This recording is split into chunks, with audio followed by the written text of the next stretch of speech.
Miss Dottie's Autumn Harvest. I was 2 years old when I lost my legs. They were amputated at the hip, leaving me with no stumps for prosthetics, therefore, I am confined to a wheelchair. Not that I'm complaining, it's all I've ever really known, and I'm used to it. In fact, the only reason I'm bringing up my disability is because it plays an important role in the story I'm about to tell. The story of Miss Dottie's Autumn Harvest. Aside from the obvious, my childhood was pretty normal. I grew up believing I'd lost my legs to a nasty bout of meningitis, and got around just fine in my wheelchair. Sure, I had to deal with the ignorance, pity, and occasional cruelty of others, but I wouldn't describe my life as anything but happy. My family lives in a small Ontario town that I will not name. It's about a 2-hour drive from the capital city of Toronto, with a population of about 12,000. My father was a physical therapist at the local medical center, and my mother was a graphic designer. I have a brother, Henry, who's 4 years my senior. As kids, we often bickered, but shared a close bond nonetheless. I had several good friends and was average in most school subjects, but quite gifted at math. In other words, a typical childhood. Except for one thing, Miss Dottie. She came to town every autumn, driving an old red car with a dented white trailer hitched to the back. She always showed up at the end of September, when the air became frosty and the tree leaves turned beautiful shades of red, orange, and yellow. She would park her trailer in the town square and set up a folding plastic table with her handmade odds and ends. To my naive, innocent eyes, Miss Dottie's odds and ends were amazing: animals and figurines carved from smooth white ivory, belts, gloves, and purses made of leather, pearl jewelry, silk scarves and brilliant shades of red, and so much more. All were beautifully handcrafted and were always a hit with the townspeople. Miss Dottie herself, however, was rather eccentric, to say the least. She was an older woman in her late 50s/early 60s, with curly auburn hair and shining dark eyes. She always wore simple old-fashioned frocks and never seemed to age. She always left town on the 1st of November, and nobody knew where she went or where she even came from in the first place. Not scary so far? Well, please bear with me here. Whenever I saw Miss Dottie, the scars where my legs had been cut off began to sting and throb, as if still fresh and raw. Even from a distance, the pain would set in, and I could never explain it. It was as if my body knew something my mind did not, and Miss Dottie was inexplicably connected to it. As I grew up, I began to notice something truly alarming. An awful lot of the town's children, including some of my friends, were missing parts: fingers, toes, eyes, and ears. Others had surgical scars on their stomachs and chests. The mutilations extended to many of the adults, who had grown up in the town as well.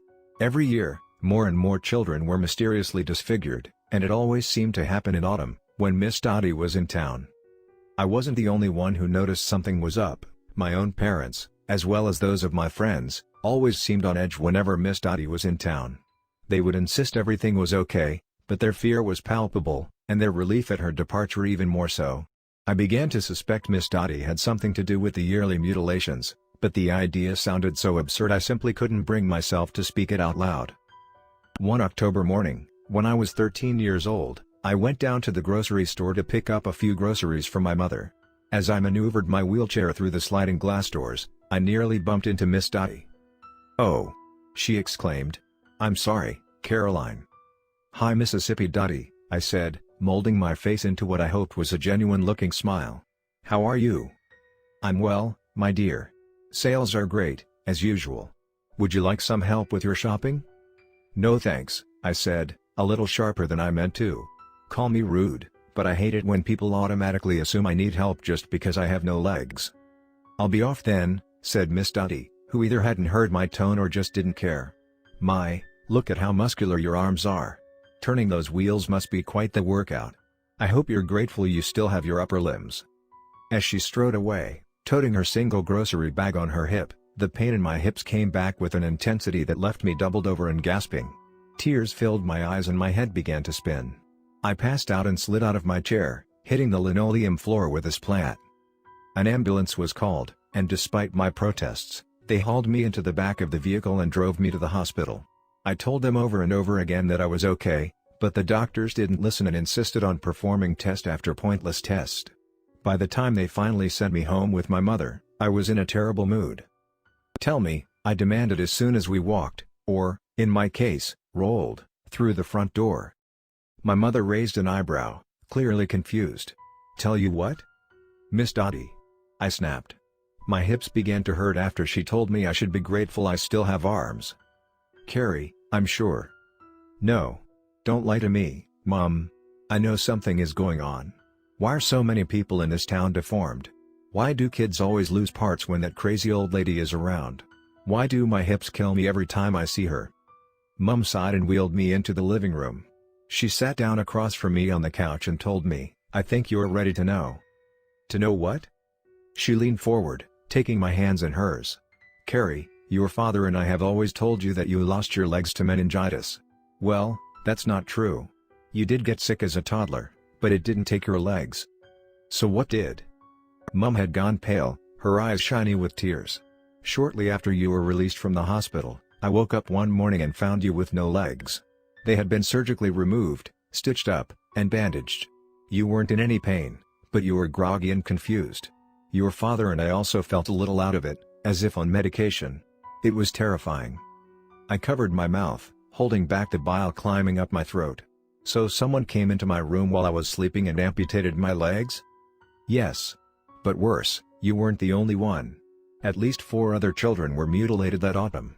It was a tradition that had been going on for decades, since I was your age." My mother lifted her sweater and motioned at the faint scar on her stomach. "I was 5 years old when half my liver was mysteriously removed. Miss Dottie had only arrived in town the day before. Back then, she looked exactly the same as she does now. She doesn't age." "Mom, are you serious?" I demanded. I knew my mother wouldn't screw with me like this. But I didn't want any of this to be true. "Yes. I'm so sorry, honey." "Why hasn't anyone done something? Told the police? Banned Miss Dottie from town? Why have people let this happen for so long?" "We tried, Caroline. We've had her arrested, but she always breaks out of prison. We've run her out of town, but she always comes back. We can't get rid of her.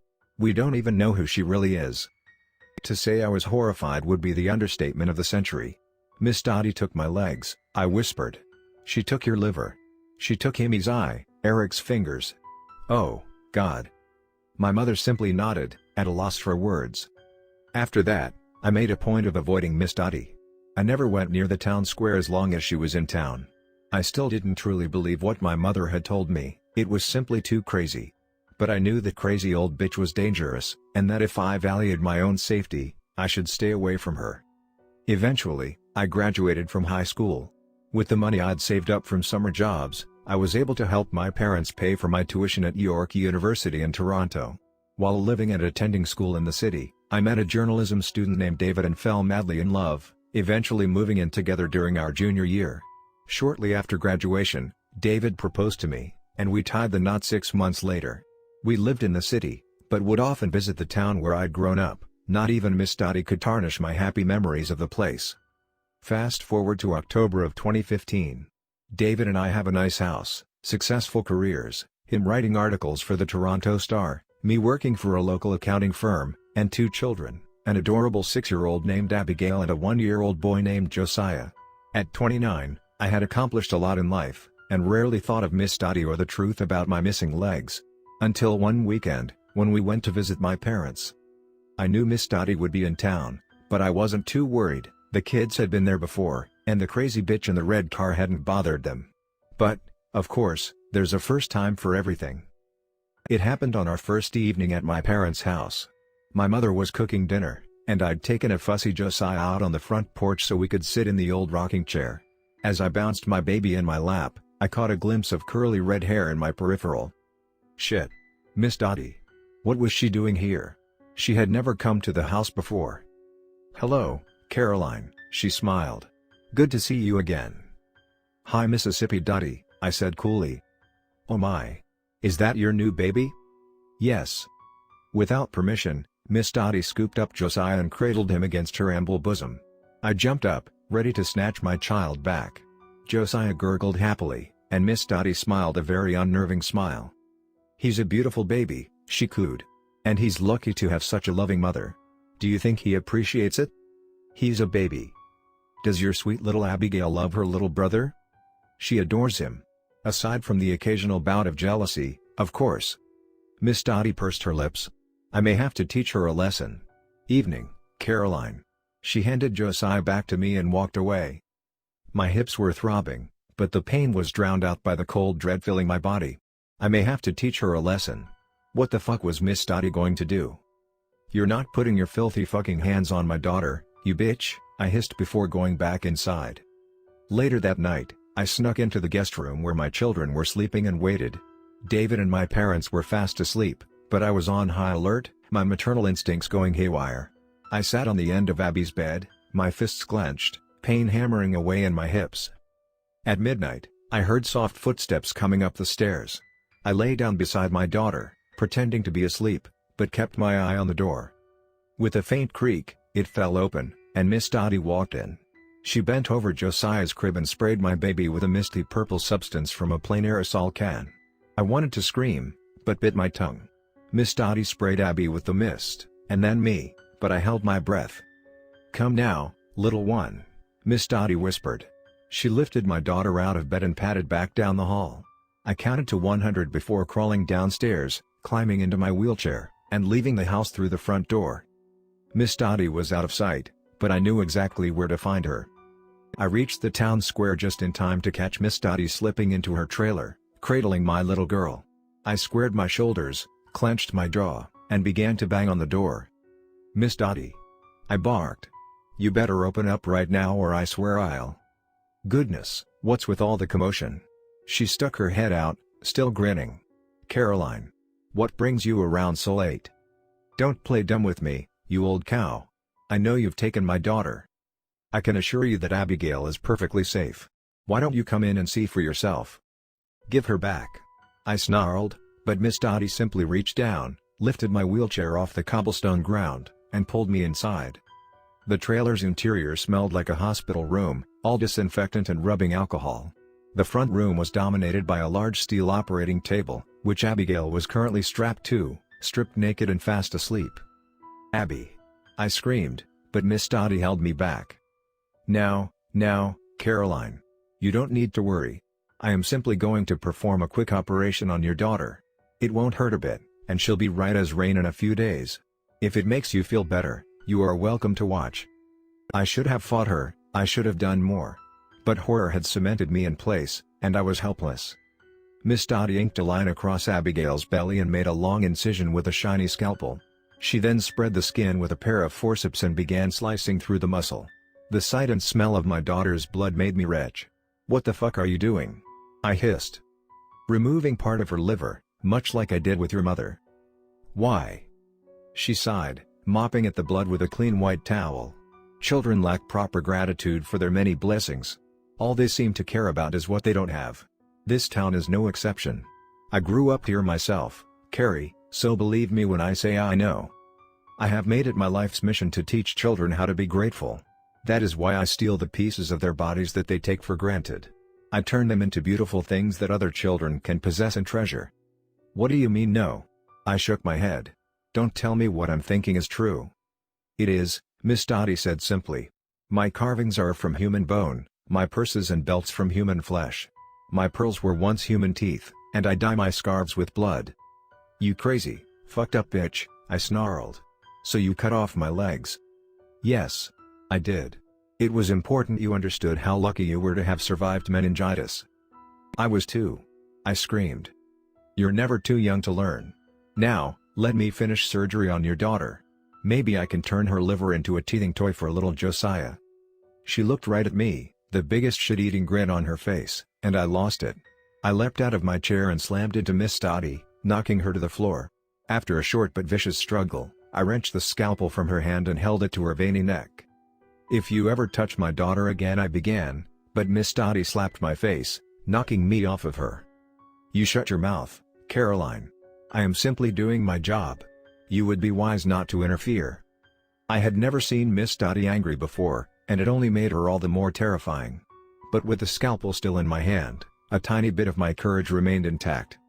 I plunged the sharp object deep into Miss Dottie's calf. She shrieked in pain and kicked at me, but missed and fell over, landing face down on the floor. I climbed onto her back, knotted my fingers through her curly red hair, and began slamming her face against the floor, again and again, until she was still. "That was for my legs," I hissed. And for my mother's liver. And for all the innocent children you've mutilated for the sake of teaching gratitude. With the old lady bleeding and unconscious on the floor of her improvised torture table, I crawled to the phone and called the police. Miss Dottie and Abigail were both taken to the hospital.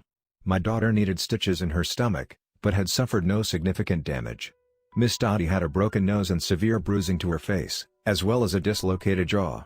I myself was shaken up, but physically unharmed. When the cops raided Miss Dottie's trailer, they found a freezer full of severed limbs, eyeballs floating in formaldehyde, piles of bones, and skin dried and tanned so to resemble leather. It seemed Miss Dottie had been stockpiling her supplies for decades. It appeared she traveled all over the province, selling her macabre figurines and jewelry, and would come by our town every autumn to harvest what she needed. Miss Dottie was facing serious jail time, but before her case could go to trial, she vanished. A massive search turned up nothing. She has yet to return to my old town, but for all I know, she's found a new community to torment. So here's my warning, keep an eye out for Miss Dottie. Never let her anywhere near your children. And if you notice that an awful lot of people in your town or city are missing body parts, don't ignore it. Most of Miss Dottie's odds and ends were taken by the police, and those that weren't were either destroyed or given away. I got rid of everything I bought from that demon, except for one thing. A tiny white ivory elephant, which I believe was carved from my own femur bone. I know, it's fucked up. But to me, the elephant is kind of a good luck charm, and I carry it wherever I go. It comforts me whenever my hips start to ache. When the nightmares come. When I feel like I'm being watched. It gives me hope that, if Miss Dottie ever returns, she can't take anything else away from me.